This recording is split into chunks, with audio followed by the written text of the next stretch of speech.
Di sini analognya itu nggak gerak teman-teman. Ya, nih. Nggak gerak ya. Dan hasilnya seperti ini. Gerak. Tapi emang analognya letoy, nanti diganti aja.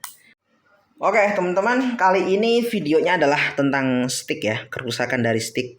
Ini stick PS4 ori mesin ya. Ini barusan saya cek ya. Dan saya udah ketemu penyakitnya. Di sini analognya itu nggak gerak teman-teman. Ya, nih. Nggak gerak ya. Tapi kalau tombol ini dipencet, dia terhubung. Tuh ya, terhubung ya. Tapi analog nggak gerak. Pencet terhubung. Perhatikan, ini untuk memastikan stick beneran terhubung atau enggak ya. Nah, di sini ada karbon ya. Ini kita gesek pakai karbon juga. Dan lihat reaksinya. Sebentar. Ya, nah, dia ada terhubung. Ada pergerakan tombolnya, artinya ini stick normal ya. Berarti masalah di analog. Ada dua penyebab teman-teman kalau analog gak gerak seperti ini.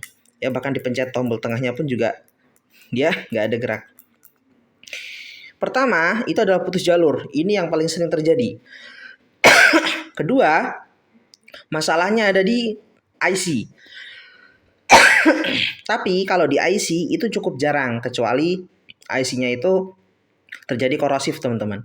Nah, lalu gimana cara mengeceknya, cara memastikannya apakah putus jalur atau enggak? Disimak baik-baik, jangan di skip. Kalau di skip, ya ilmunya nggak akan masuk dengan maksimal ya teman-teman. Oke, pertama kita siapkan multitester. Di sini teman-teman ya, multitesternya itu saya set di 10 volt ya. Kelihatan ya, ini 10 volt ya. Dan sebentar. Dan bagian negatif sebentar dulu. Memang kameranya itu masih pakai kamera HP, jadi rada susah teman-teman. Oke, nah ini teman-teman ya, ini prop negatif. Prop negatif ini itu ditaruh di ground. Nah, analog ini kan ground nih. Di sini kan ground. Ini capitkan aja. Oke, yang ground udah terhubung. Dan yang positif itu harus ditaruh di pingset. Semakin tajam pingsetnya semakin bagus ya, karena buat ngecek itu jadi lebih gampang gitu. Sekali lagi, dia terhubung ya. Sekali lagi ya. Nah.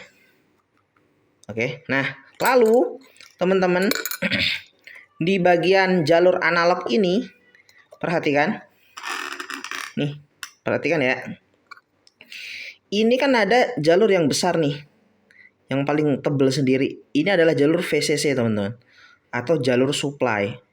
Kalau ini tidak mengeluarkan tegangan, ya, artinya terjadi putus jalur. Atau ada komponen yang rusak atau short. Tapi kalau misalnya ini mengeluarkan jalur, fix udah pasti IC yang bermasalah. Paham ya? Kalau ini mengeluarkan voltase, sedangkan analognya dua-duanya nggak gerak, berarti masalah ada di IC. Nah, sampai di sini paham? Nah, oke, kita akan langsung melakukan pengetesan. Selain di sini, ya, itu ada juga yang sebelah sini. Kita nanti harus cek dua-duanya. Sebentar, saya perlihatkan dulu. Nah, kelihatan ya? Nih. Ya, tuh. Yang tebel ini, ya. Ini adalah jalur supply atau VCC-nya ya. Oke, kita cek. Saya akan fokus ke arah mainboard sticknya ya teman-teman. Karena kalau saya tunjukkan di bagian multitesternya, teman-teman nanti malah nggak lihat di bagian mesinnya mana aja yang dicek gitu kan. Oke, kita akan langsung aja. Kita tusuk di sini di bagian VCC. Kita lihat multitester. Oh, nggak ada pergerakan ya teman-teman. Oke, nggak ada pergerakan sama sekali. Saya cabut juga nggak ada pergerakan. Saya colok juga nggak ada pergerakan. Oke, nah selanjutnya yaitu di bagian ini. Kita cek. Oh, sama aja nggak ada. Nah di sini ini yang paling krusial. Kita cek. Sama nggak ada juga. Sini dicek. Sama nggak ada juga. Kita balik teman-teman saat itu juga.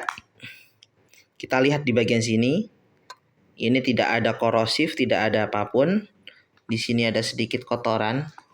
Coba kita ini dulu, ini ya, disingkap-singkap dulu dikit.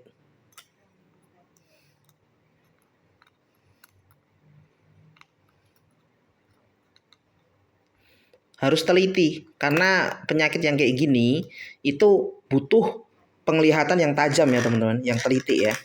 Karena bisa aja dia itu terjadi korosif atau apa. Kok kameranya rada gak enak ya?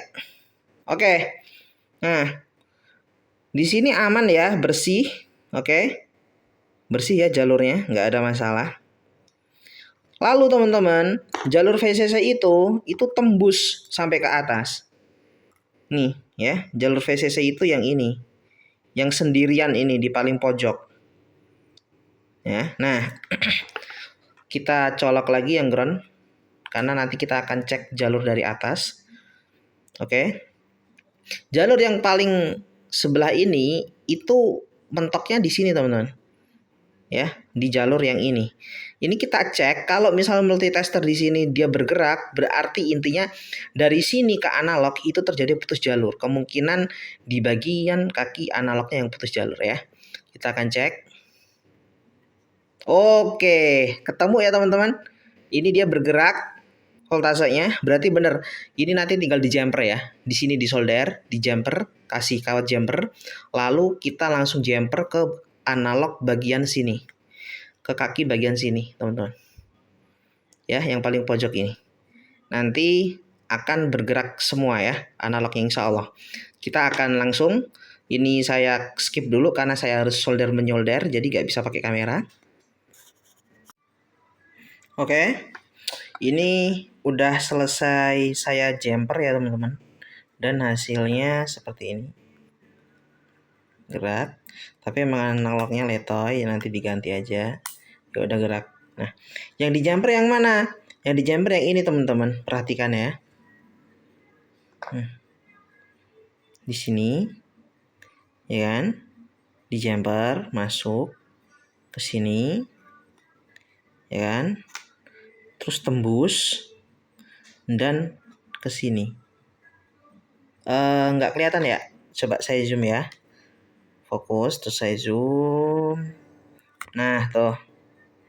Ya, yang bagian ini teman-teman ini nggak di jumper ya, ini cuma kayak ngelewatin doang gitu. Ya, jadi yang di jumper langsung di sini. Ya, nah di sini masuk ke analog sebelah sini. Kelihatan ya? Nah, analog sebelah sini. Kaki analog sebelah sini. Lalu dia udah hidup kembali. Kita cek lagi. Analognya saya gerakan ya. Sebentar, mungkin nggak kelihatan kameranya. Gimana ya? Gini aja deh. Nah ya. Terus yang sebelahnya. Ya, jadi seperti itu ya teman-teman. Sampai sini aja karena ini ngedrift nyangkut ya analognya. Ini nanti diganti analog ya. Untuk masalah ganti analog mah itu nggak perlu dijelaskan ya. Asalkan analog letoy ganti aja beres. Kalau untuk masalah yang tadi dia nggak mau gerak analognya, itu sudah saya jabarkan secara detail mana ke arah mana jalurnya. Terus juga penjelasan kalau misalnya analog kan kiri itu nggak bisa, itu step by step untuk melihat apakah ini tuh dari IC atau dari jalur, itu juga udah saya jelaskan ya. Semoga video ini bermanfaat ya untuk teman-teman, karena video ini tuh bisa dikatakan level teknisi ya teman-teman. Jadi bukan level yang kayak sekedar copot analog, ini enggak. Bahkan enggak sekedar kayak jumper jalur analog, itu juga enggak. Ini udah di atas itu teman-teman, karena ada pengecekan menggunakan multitester ya, tracking jalur juga gitu. Pemahaman apakah masalahnya itu ada di IC atau putus jalur, itu juga udah saya jabarkan ya. Semoga video ini bermanfaat untuk teman-teman, dan semoga teman-teman yang merintis rental PS ya, yang masih berkembang gitu, nggak harus cari tukang servis yang mungkin harus sampai kirim-kirim jauh dan lain sebagainya gitu. Ataupun teman-teman udah nggak perlu lagi bayar mahal untuk diservisin ke teknisi karena udah bisa dia servis sendiri. Karena setahu saya ya teman-teman, para teknisi yang nyervis stick itu biasanya kalau ada yang repot dikit itu jarang mau gitu. Paling kalau kayak cepat analog jalur putus di analog itu doang mungkin. Kalau sampai kayak yang tadi tuh biasanya udah males sih buat nyari gitu biasanya gitu. Oke, sampai jumpa di video selanjutnya.